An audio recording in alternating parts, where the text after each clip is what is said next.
Attention, I have an announcement. The Detroit Red Wings are irrelevant and bad. That's all.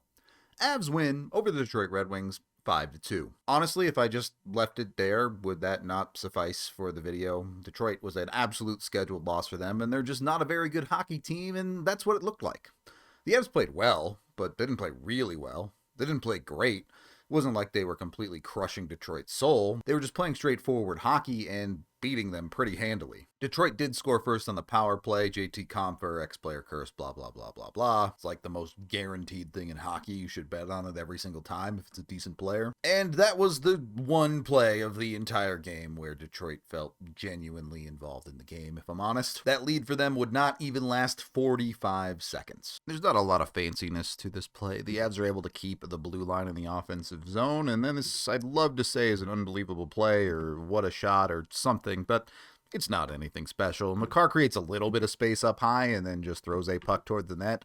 Val does a good job of battling for position. I guess fair enough there, but this is just a wrister that gets thrown in and hits Mo Seider in the butt. That's all. It bounces off of his butt and goes into the net. That's the goal. The Avs have not gotten a ton of bounces like that this season. It feels like they regularly have to over-earn their goals, so when a goal like that goes in, just tied at 1-1. It felt like the game was over. It felt like the Avs were just going to win this game. When a bounce like that goes their way, especially against a weaker team, you know what's coming next. Your top D pairing tied the game for you. Your top forward line gets you the lead. Cale's going to have some fancy footwork here to keep the puck and make a nice move to create some space, but then he just kind of rims it around the board. It's not even really a rim. It's more of a dump in. The Avs are not doing the super fancy hockey stuff to create goals in this game. MacKinnon's able to outwork a guy to create a great chance, but the initial opportunity doesn't go in. It's a multiple chance rebound type of play that Nichushkin ultimately is the one who has to jam home for the Avs. They're just outworking a tired team. The Avs simply just outworked Detroit in front of the net, got a rebound, and were able to finish? Yeah, you can see the difference between these two teams pretty handily. And again, I know Detroit's on a back-to-back. I know they're tired. I know there's a million things.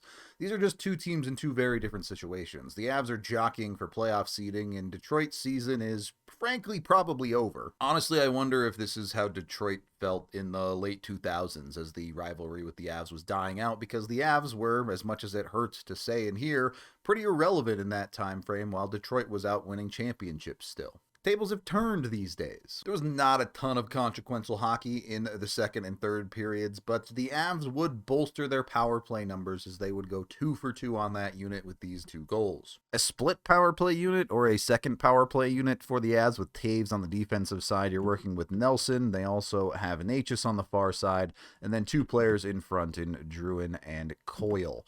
So, yeah, I mean, we'll call it the second unit. I don't know. But look at how much different teams play. And Detroit's PK is bad. They're very passive.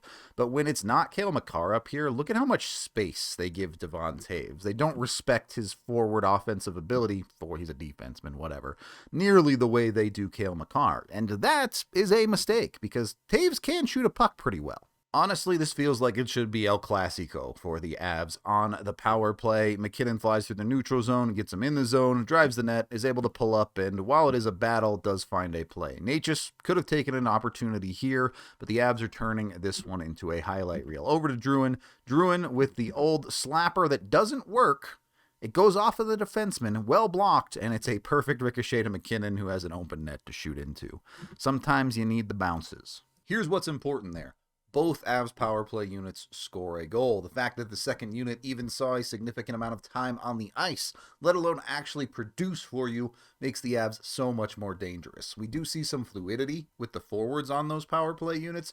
Necas staying out with both units. Sometimes MacKinnon does that as well. But the Avs have enough high-end forwards on the offensive side to actually run 2 genuine units, whether it's Makar or Taves switching out on the first unit defensive side. You have Girard added to the second unit at times. You see guys jump in. Nelson can jump on. Coyle can jump on. Colton can jump on. And that's around the MacKinnons, Necas, Drouins, Lekkonens. They have the pieces to actually use both power play units. It's nice. And then the key to all of this is it's built around Nathan MacKinnon. Like it or not, enjoy it or not, he's doing all of the driving at most of the time on the power play, even when he can be frustrating and is not shooting the puck, even when he can be frustrating and is not choosing the correct shot selection.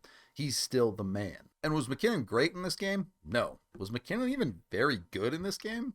I don't think so. I thought he was just good. And he has flashes, because he's that good of a player, where his just good game, he'll pull off 1 or 2 all-world shifts. And he ends up with 2 points.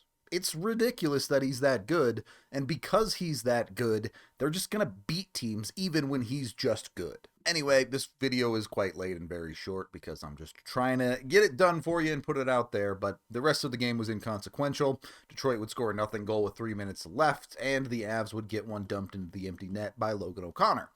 Fun stuff, easy game, the type of stuff that you see how teams separate this late in the year, and the Avs have separated in a good way. That is the end of this game video review. Thank you for watching. I am Rudo, and I just want the playoffs to start.